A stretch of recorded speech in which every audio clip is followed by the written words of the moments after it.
Hi everyone, this is another episode of the Animal Alphabet Challenge. So we've worked our way up to episode K, the kangaroo that's on screen, or was just on screen. So this week is episode L. And I'm going to be drawing a llama today. As usual, starting out with the Sharpie marker pen and some mixed media paper. Now the idea of this challenge is to do some animals that I don't normally draw or have never drawn before. And I didn't think I'd actually drawn a llama before, but when I checked my website, I actually discovered I have drawn a llama at least twice before.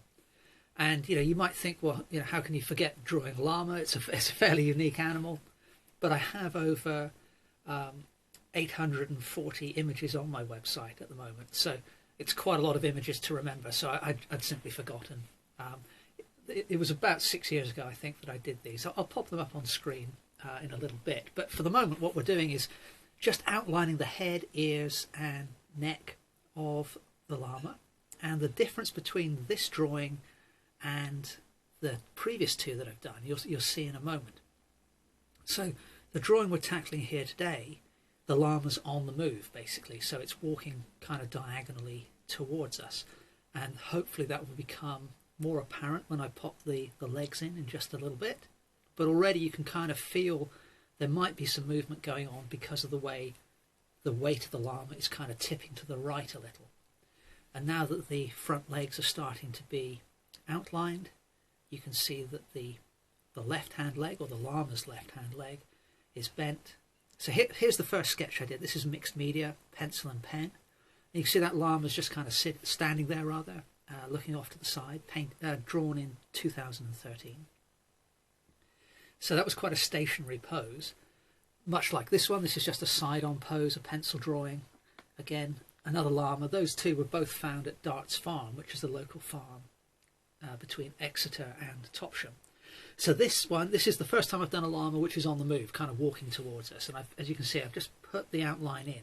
Now, even though the llama is kind of fluffy and hairy and got kind of a shaggy coat, lots of different textures, initially I've just ignored all of that. Kept the lines simple and smooth for the most part.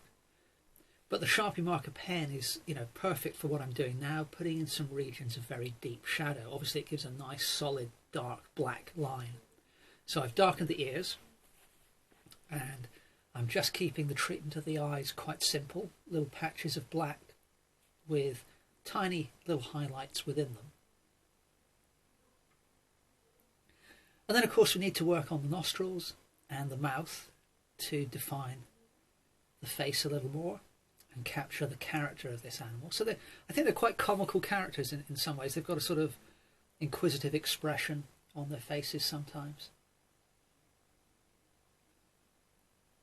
But again, keeping the treatment of this, reasonably simple, just shading the lower lip there, which would be in shadow.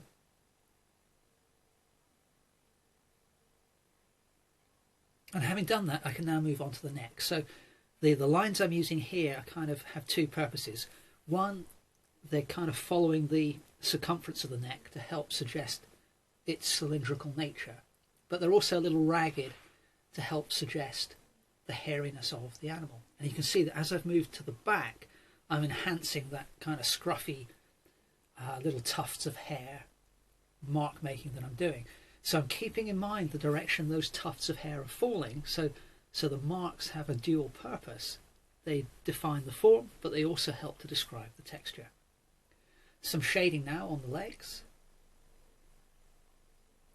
Hidden beneath that big shaggy haired body, the legs are going to be in shadow.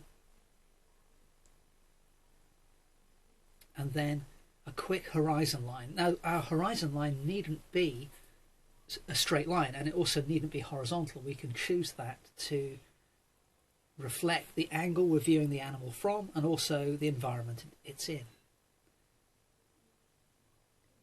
A couple of little tufts on the ends of the ears there. So what I've done already is I've established the entire animal. It's clearly moving towards us. We've got the face in, we've got some form, and now I can go back over and darken certain areas and add more texture where I feel appropriate.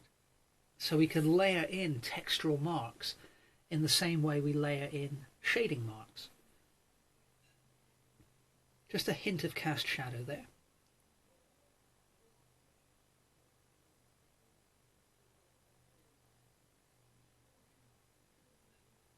I'm going to put my signature on the left here. My signature is actually identical upside down to the correct way up. It's designed like that, MJ, and then if you flip it 180 degrees it should look exactly the same. But I just want to add a few more little character notes to this llama, but without overdoing it. So some darker areas on the body are required here. There's often a variation in tone on the colour of the hair on llamas, actually. So it just helps to enhance the drawing a little bit, and we need to darken the lower part of the body because, as I mentioned earlier, that will be in shadow, and it's that which is casting shadows on the legs as well to a great extent. So even within our shadows we can have dark regions and then really dark regions. And there's our finished llama drawing.